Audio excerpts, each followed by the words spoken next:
Traffic flow control system is one of the example of open loop control system.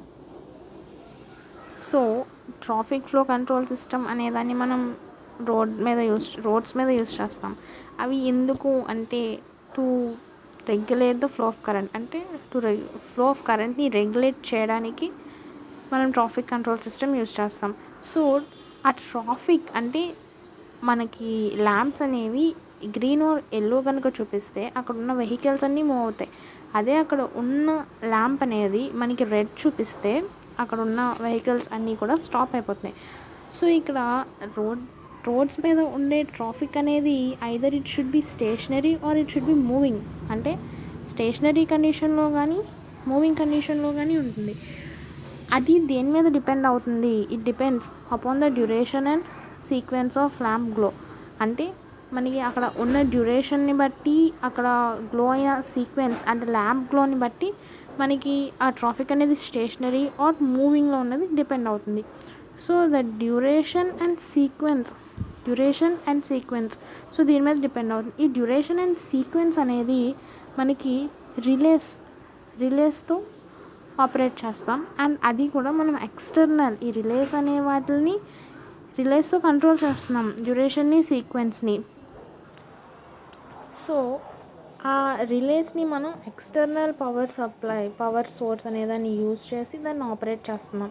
So relays అనే వాటిని మనం ఒక particular time డ్యూరేషన్కి and సీక్వెన్స్ని adjust చేసుకుంటాం. So relays అనే వాటిని ఒక పర్టిక్యులర్ టైం అనే డ్యూరేషన్ని ప్రొవైడ్ చేసి దానికి ఒక సీక్వెన్స్ని ప్రొవైడ్ చేసి అడ్జస్ట్ చేస్తాం. సో ఇక్కడ ద సెట్టింగ్స్, సో ఎప్పుడైతే మనం ఇక్కడ సెట్ చేస్తున్నామో ఇన్ ఏ పర్టిక్యులర్ అంటే ఇప్పుడు మనం ఆ ల్యాంప్స్ని సెట్ చేస్తున్నాం, ఆ ట్రాఫిక్ కంట్రోల్ సిస్టమ్ని సెట్ చేసినప్పుడు అక్కడ మనం మోస్ట్లీ సీక్వెన్స్ సెట్ చేయాలి, టైం డ్యూరేషన్ కూడా సెట్ చేయాలి. సో అక్కడ సెట్ చేసిన సీక్వెన్స్ అండ్ టైం ఇంటర్వల్ని బట్టి ఆ ట్రాఫిక్ అనేది either it should be stationary or in moving. So sequence and time duration are not influenced by actual flow of traffic. అంటే ఏంటి, ఇక్కడ సీక్వెన్స్ ఉంది, టైం డ్యూరేషన్స్ ఉంది.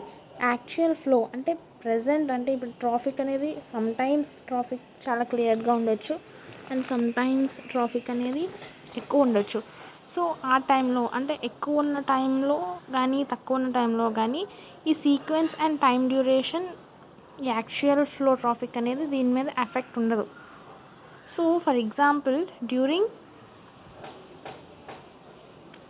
green lamp ట్రాఫిక్ ఎక్కువ ఉందని గ్రీన్ ల్యాంప్ ఎక్కువ ఉండటం, ట్రాఫిక్ తక్కువ ఉందని green lamp time duration reduce అవ్వడం అలాంటిది ఏమీ ఉండదు. అంటే ట్రాఫిక్ లేనప్పుడు గ్రీన్ లైట్ టైం డ్యూరేషన్ తగ్గడం, ఎక్కువ ఉన్నప్పుడు దాని డ్యూరేషన్ పెరగడం అనేది ఏమీ ఉండదు. It doesn't depend upon actual traffic condition. So ఇక్కడ desired traffic value is not, traffic flow is not affected by actual traffic flow. So అంటే desired traffic flow అనేది యాక్చువల్ ట్రాఫిక్ ఫ్లోతో ఎటువంటి ఎఫెక్ట్ ఉండదు. కాబట్టి ఇన్పుట్ అనేది ఇక్కడ independent of output. Input is independent of output. So for example, so road మీద ఒక accident వల్ల ట్రాఫిక్ అనేది జామ్ అయింది.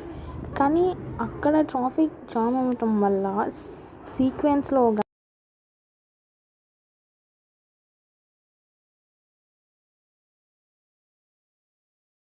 యాక్సిడెంట్ అయ్యి ట్రాఫిక్ జామ్ అయిపోయినా దానికి సెట్ చేసిన డ్యూరేషన్, దానికి సెట్ చేసిన సీక్వెన్స్లో మాత్రమే అది వర్క్ చేస్తుంది. So hence this system is an open loop control system. That means here input is independent of output. So అక్కడ అవుట్పుట్ అనేది ట్రాఫిక్ హెవీగా ఉండొచ్చు, ట్రాఫిక్ లైట్గా ఉండొచ్చు, ఐదర్ ట్రాఫిక్ జామ్ అయిపోవచ్చు. బట్ అక్కడ ట్రాఫిక్ కంట్రోల్ సిస్టమ్ అనేది దానికి ఇచ్చిన సీక్వెన్స్లో దానికి కన్సిడర్ చేసిన డ్యూరేషన్లో మాత్రమే వర్క్ చేస్తుంది. సో అందుకే దీన్ని ఓపెన్ లూప్ కంట్రోల్ సిస్టమ్ అన్నాం.